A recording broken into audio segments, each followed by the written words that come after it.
ইংরেজি গান দিয়ে ক্যারিয়ার শুরু করেছিলেন কণ্ঠশিল্পী ও অভিনেত্রী জেফার রহমান। মাঝে বাংলা গান নিয়ে ব্যস্ত ছিলেন এই তারকা। দীর্ঘ বিরতির পর ইংরেজি গানে ফিরলেন তিনি। এমনকি ভিন্ন ধারার গান ও ফ্যাশন স্টেটমেন্টের জন্য সবসময় নজর কাড়েন। বিভিন্ন সময় ভক্তরা তার গানের আলোচনা সমালোচনা করে থাকেন।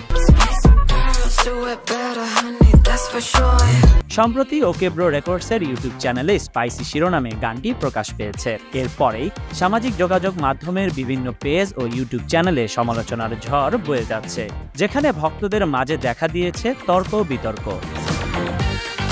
ইউটিউবে গানের কমেন্টে সজীব আহমেদ লিখেছেন, একবার গায়ক বা গায়িকা হতে পারলেই ছাগলের মতো ম্যামে করতে পারলেই গান হয়ে যায়। মারুফ নামে আরেকজন লিখেছেন, কিসব করতেছে, তোমাদের লিরিক্স দরকার হলে যোগাযোগ কইরো আমার সাথে।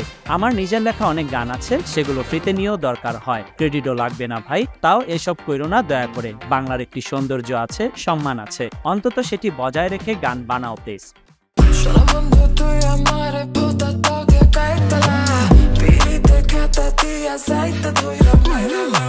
এদিকে ফেসবুকে গানের লিরিক্স, সোনা বন্ধু তুই আমারে ভোতাদা দিয়া কাইটালা, পীড়িতের খেতা দিয়া যাইতা ধরা মাইরালা নিয়ে চলছে আলোচনা সমালোচনা।